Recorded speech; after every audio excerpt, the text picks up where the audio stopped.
Neymar রে Brazil টিমে হুদাই চান্স দিছে। ও স্কোয়াডে জায়গা পাওয়ার মতো প্লেয়ার নাকি? আরে ভাই, ও একটা আনডিজার্ভিং প্লেয়ার, যার কারণে অলরেডি একটা প্লেয়ারকে স্কোয়াড থেকে বাদ দেওয়া হয়েছে। শুধুমাত্র ফ্যানদের খুশি করার জন্য ওরা এই স্কোয়াডে রাখা হয়েছে, এছাড়া আর কোনো রিজন নাই। রিজন আছে। আপনিও যদি এরকম ধারণা পোষণ করে থাকেন এবং আপনিও যদি নেইমারকে নিয়ে একটু নেগেটিভ চিন্তা করে থাকেন, তাহলে আমি আপনাকে রিকোয়েস্ট করবো যে এই ভিডিওটা পুরো দেখেন। কারণ এই ভিডিওটা পুরো দেখলে আমি আশা করি আমি আপনাকে এমন কিছু পয়েন্ট দেখাইতে পারবো যেগুলোর পর আপনি নেইমারকে এই টিমের একটা ইম্পর্টেন্ট প্লেয়ার হিসাবে গণ্য করা শুরু করবেন। আপনার নেইমার সম্পর্কে ধারণা একটু হলেও চেঞ্জ হবে এই পুরো ভিডিওটা দেখলে। সো আমি আপনাকে রিকোয়েস্ট করবো যে শান্তভাবে এই ভিডিওটা পুরো দেখেন। সরি, ভিডিওর মাঝখানে একটু ডিস্টার্ব করলাম। আপনি কি নিজের বল নলেজ কাজে লাগিয়ে থাইল্যান্ড যেতে চান? ইয়েস, আপনি চাইলে সেটা করতে পারবেন, কারণ শুরু হয়ে গেছে আইডিএলসি কিকস্টার্ট 3.0। এখন আইডিএলসি নামটা শুনে খুব ফ্যামিলিয়ার লাগতেছে না? ইয়েস, আইডিএলসি হচ্ছে বাংলাদেশের one of the leading financial institution. So ওনারা বের করছে আইডিএলসি কিকস্টার্ট, যেটা হচ্ছে একটা ফ্যান্টাসি লিগ। এখন দেখেন, এবারের বিশ্বকাপে শত শত প্লেয়ার খেলবে। সো আপনার বল নলেজ কাজে লাগিয়ে আপনাকে চুজ করতে হবে বেস্ট প্লেয়ারদের, এবং একটা লিমিটেড বাজেটের মধ্যে আপনাকে বানাইতে হবে একটা বেস্ট স্কোয়াড। এখন আপনি প্রশ্ন করতে পারেন যে ভাই, স্কোয়াড বানালে আমার লাভ কি? লাভ হচ্ছে এই প্লেয়ারদের পারফরমেন্সের বেসিসে আপনি পাবেন পয়েন্টস, এবং পয়েন্টসের বেসিসে আপনি যদি লিডার বোর্ডের টপে থাকেন তাহলে আপনি পাইতে পারেন একটা থাইল্যান্ডের ট্রিপ। এছাড়াও যদি আপনি থাইল্যান্ডের ট্রিপ নাও পান এবং লিডার বোর্ডে যদি আপনি একটু নিচে থাকেন, তাহলে আপনি পাবেন আকর্ষণীয় সব গিফট। মানে 100 ডিল, একে খেলাও দেখবেন, খেলা নিয়ে আপনি যা করবেন, নিজের টিম বানাবেন এবং থাইল্যান্ডও যেতে পারবেন। কেন বসে আছেন ভাই? জলদি যান, টিম বানান www.idlckickstart.com এ। জলদি যান এবং যান পরবর্তী ভিডিওটাই দেখেন। এখন দেখেন ভাই, আমি কিন্তু নেইমারকে প্রত্যেকটা ম্যাচে স্টার্টিং 11-এ চাই না। আমি চাই নেইমার এমন কিছু ম্যাচে স্টার্ট করুক বা এমন কিছু ম্যাচে সাবস্টিটিউট হিসেবে আসুক যেখান থেকে তার 100% আউটকামটা কার্লো আনচেলত্তি বের করতে পারবে। এছাড়াও আমি তার যে টিপিক্যাল পজিশন, মানে লেফট উইং পজিশন, আমি তাকে শেখানো চাই না। আমি চাই সে এমন একটা পজিশনে খেলুক যেখানে ব্রাজিলের তার সবচেয়ে বেশি দরকার। Yes, I am talking about midfield position. এখন দেখেন, পানামার এগেনস্টে ম্যাচে আমরা ব্রাজিলের অ্যাটাকারদের একটা বিধ্বংসী রূপ দেখছি, বাট সেখানে কিছু উইকনেসও ছিল ব্রাজিলের, যেগুলো নিয়ে আসলে আমরা কথাবার্তা বলছি আমাদের প্রিভিয়াস রিভিউতে। ফার্স্টে যে উইকনেস সেটা হচ্ছে ডিফেন্স পজিশন, বাট ডিফেন্স পজিশনের যে সলিউশন সেটা কিন্তু আমরা অলরেডি জানি। কারণ ওই দিন যে স্কোয়াড খেলতেছিল সেখানে কিন্তু ব্রাজিলের দুজন মেন সেন্টার ব্যাক তারা কিন্তু অনুপস্থিত ছিল, গ্যাব্রিয়েল আর মার্কিনিউস। তারা হচ্ছে ইউসিএল ফাইনাল খেলতেছিল, সো সেই ম্যাচে তারা অনুপস্থিত ছিল। সো ওরা যখন আসবে ব্রাজিলের এই ডিফেন্সিভ পজিশনে একটু তারা হেল্প করতে পারবে, সেটা সম্পর্কে আমরা জানি। বাট যে পজিশনটা নিয়ে কোনো প্রকার সমাধানই আমরা দেখতে পাই নাই সেটা হচ্ছে মিডফিল্ড পজিশন। আমি সেই ম্যাচের রিভিউতে আমি অলরেডি বলে দিয়েছিলাম যে ব্রাজিলের এই যে স্কোয়াডটা, এটার একটা মিসিং পাজল হচ্ছে নেইমার জুনিয়র। এবং আমি কিন্তু হুদাই কিন্তু কথাটা বলি নাই। দেখেন ভাই, ব্রাজিলের সেদিনের ম্যাচে আমরা ডিফেন্সে অনেক বেশি স্পেস দেখতে পাচ্ছিলাম। এখন এই ডিফেন্সের স্পেসটা কেন ক্রিয়েট হচ্ছিল? কারণ ব্রাজিলে কোনো প্রকার ক্রিয়েটিভ প্লে মেকার ছিল না। ব্রাজিলে অ্যাটাকিং মিডফিল্ড পজিশনে খেলোয়াড় ছিল, বাট কোনো প্রকার ক্রিয়েটিভ মিডফিল্ডার ছিল না বা ক্রিয়েটিভ প্লে মেকার ছিল না যারা বল বানাই দিতে পারবে। বল বানানোর মতো প্লেয়ার ছিল না, বা একটা ধরেন থ্রু পাস বের করা এরকম প্লেয়ার ছিল না, যার কারণে ক্যাসেমিরো আর ব্রুনো গুইমারেসকে একটু সামনে আসতে হচ্ছিল। এখন দেখেন, ওরা কিন্তু টিপিক্যাল প্লে মেকার না, দুইজনের দুই রকম রোল, দুইজন হচ্ছে সিডিএম পজিশনে খেলেন।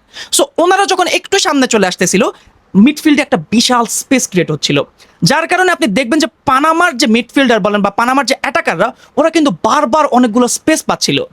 এখন দেখেন, পানামার হয়তো একটু কোয়ালিটি কম ছিল, যার কারণে তারা এই যে স্পেসটা এটাকে এক্সপ্লয়েট করতে পারে নাই। বাট যখন কোনো বড় টিমের এগেনস্টে ব্রাজিলের এই মিডফিল্ড বা এই ডিফেন্সটা পড়বে, তখন কিন্তু এই স্পেসটাও এক্সপ্লয়েট তারা খুব ভালোভাবে করবে এবং ব্রাজিলকে কিন্তু সেখানে বিশাল সমস্যায় পড়তে হতে পারে। সো নেইমার যদি গত ম্যাচে খেলতো, তাহলে দেখেন নেইমার কিন্তু কয়েকভাবে সে হচ্ছে ইউজফুলনেসটা সে দেখাতে পারতো বা কয়েকভাবে সে কন্ট্রিবিউট করতে পারতো। First of all, Messi, Neymar এরকম প্লেয়ারগুলোর একটা আলাদা গুণ হচ্ছে এরা খুব ভালোভাবে প্লেয়ারদের স্ক্যান করতে পারে, এবং তাদের পাসিং অ্যাবিলিটি সম্পর্কে অবশ্যই আমাদের কোনো ডাউট থাকার কথা না, এবং আমরা ডাউট করবো না। সো নেইমার যদি এই রোলে বা একটা ক্রিয়েটিভ প্লেমেকার রোলে বা নাম্বার 10 বলেন, এই রোলে সে যদি খেলে বা সেন্টার মিড পজিশনে সে যদি খেলে, তাহলে সেই জায়গাটা থেকে সে থ্রু বল বের করতে পারবে। এখন সে হয়তো বিতিনা বা পেদ্রির মতো বলটা বের করতে পারবেন বা ওই লেভেলে বের করতে পারবে না, বাট ব্রাজিলে সে একটা মিসিং পাজেল হিসেবে খেলতে পারবে। সো এটা গেল এক নাম্বার যে পয়েন্ট, যে কেন কিভাবে সে কন্ট্রিবিউট করতে পারে। এখন দেখেন, বিশ্বকাপে ব্রাজিলের এগেনস্টে খেলার টিমগুলো সবসময় একটা মাইন্ডসেট নিয়ে রাখবে যে আমরা যেভাবে হোক ব্রাজিলের এই অ্যাটাকিং ট্রিও বা অ্যাটাকিং যে পজিশনে যারা খেলতেছে তাদেরকে থামানো। এখন দেখেন, প্রত্যেকটা প্রত্যেকটা টিম ওই রকম সাহসিকতা দেখাবে না যে ব্রাজিলকে তারা স্পেস দিবে বা ব্রাজিলকে তারা উল্টো ঝাঁপাই পড়বে তাদের উপর, এরকম সাহসিকতা সবগুলো টিম দেখাবে না। কিছু কিছু টিম লো ব্লকে চলে যাবে বা কিছু কিছু টিম মিড ব্লকে চলে যাবে। এখন লো ব্লক বা মিড ব্লকে গেলে সমস্যা কোথায়? ব্রাজিলের দুই যে উইং আছে, এক উইংয়ে খেলবে হচ্ছে রাফিনা, আরেক উইংয়ে খেলবে হচ্ছে ভিনিসিয়াস জুনিয়র। এখন রাফিনার খেলাটা কিরকম আমরা জানি, সে একজন ডিরেক্ট উইঙ্গার। সো সে সবসময় পছন্দ করে হচ্ছে বল নিয়ে ভিতরে ডিরেক্ট ঢুকে যাওয়া, কোনো প্রকার ড্রিবলিং মিংলিং না করে। এখন দেখেন ওই টিম যে লো ব্লকে খেলবে ব্রাজিলের এগেনস্টে, তখন তারা কি করবে? তখন তারা হচ্ছে ডিফেন্সিভ পজিশনের বা ডিফেন্স পজিশনের প্লেয়ার বাড়ায় দিবে। সো এই রাফিনা বলেন, ভিনিসিয়াস বলেন, এদেরকে যখন 2-3টা ডিফেন্ডার বা 2-3টা সেন্টার ব্যাক বা ডিফেন্সিভ পজিশনে 2-3টা প্লেয়ার যখন এদেরকে মার্ক করে দিবে, তখন কিন্তু তাদের থেকে আমরা ওই লেভেলের আউটকামটা পাবো না। আমরা ভিনিসিয়াস রাফিনা থেকে যে রকম লেভেলের আউটকামটা এক্সপেক্ট করি, সেই আউটকামটা কিন্তু আমরা তখন পাবো না। এখন সে পজিশনে তাহলে কি হতে পারে? সে পজিশনে নেইমার যদি থাকে, নেইমার কিন্তু অলরেডি তার ওই রকম একটা অরা আছে, অরা, এটাকে আমি অরাই বলি, যে সে ডিফেন্ডারদের নিজের কাছে সে আকৃষ্ট করতে পারে। সো তো যদি তখন নেইমার সে মাঠে থাকে এবং সে যদি ডিফেন্ডারদের একটু আকৃষ্ট করতে পারে, তখন ভিনিসিয়াস বলেন, রাফিনা বলেন, কুনিয়া বলেন, এরা কিন্তু আলাদা আলাদা ধরনের স্পেস পাবে এবং তাদের যে ইন্ডিভিজুয়াল যে অ্যাবিলিটি, সে অ্যাবিলিটির জোরে কিন্তু তখন তারা গোল করতে পারে। সো আমি, এটা হচ্ছে ট্যাকটিক্যাল দিক যেগুলোতে আমি চাই যে নেইমার এই টিমে থাকুক এবং সে কিভাবে এই টিমটাতে কন্ট্রিবিউট করতে পারে। এরপর আসেন সবচেয়ে ইম্পর্টেন্ট জিনিসটা, 2022 বিশ্বকাপে আর্জেন্টিনা কেন জিতেছিল? আর্জেন্টিনার টিমটা তো ওই রকম এলিট লেভেলের ছিল না, তাদের প্রত্যেকটা প্লেয়ার কিন্তু বড় বড় টিমে খেলতো, জিনিসটা এমন ছিল না। এবং বেশিরভাগ আর্জেন্টিনা ফ্যান বা ওই রকম বা ধরেন ডাইহার্ট ফ্যান বাদে খুব একটা লোক আর্জেন্টিনার প্লেয়াররা কোন ক্লাবে খেলতো এটাও জানতো না। বাট তারা কেন বিশ্বকাপটা জিতলো? কারণ তাদের টিমে একটা মোটিভেশন কাজ করতেছিল, প্লাস একটা টিম কেমিস্ট্রি কাজ করতেছিল। এখন এই টিম কেমিস্ট্রি প্লাস এই মোটিভেশন কিভাবে আসতেছিল? আসার একটাই রিজন ছিল, সেটা হচ্ছে লিওনেল মেসি। প্রত্যেকটা প্লেয়ার মনে হচ্ছিল যুদ্ধে নেমে গেছে এবং প্রত্যেকটা প্লেয়ার চাচ্ছিল যাতে মেসির হাতে এই বিশ্বকাপটা আসে। এখন এই কথাটা আমি কেন বলতেছি?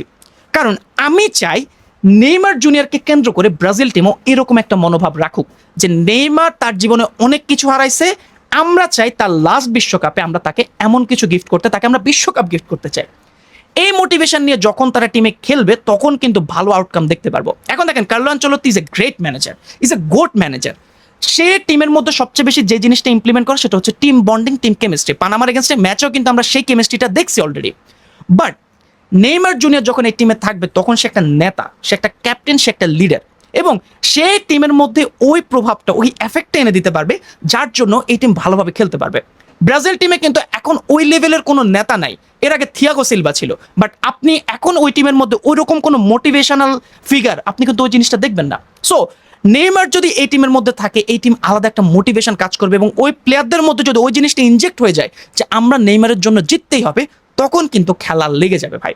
সো এই 3টা পয়েন্টের বেসিসে আমার মতে নেইমার এই জুনিয়র, মানে নেইমার জুনিয়র এই টিমে থাকাটা একদম একদম মানে ধরেন এটাকে কি বলে, এটাকে ধরেন আনডিনায়েবল একটা ফ্যাক্ট তৈরি করে ফেলে যে নেইমার জুনিয়র কেন এই টিমে থাকা উচিত এবং সে কিভাবে এই টিমে কন্ট্রিবিউট করতে পারে।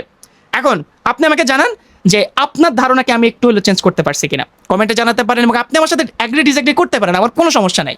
আর কিক স্টার্ট মানে আইডিয়ালসের কিক স্টার্টে জলদি জলদি যান এবং নিজের টিম বিল্ড করেন, কারণ ট্রান্সফার উইন্ডো 11 তারিখে শেষ হয়ে যাচ্ছে। সো এর আগে নিজের টিম বানায় ফেলেন, প্লাস থাইল্যান্ডের ট্রিপ তো আসেই।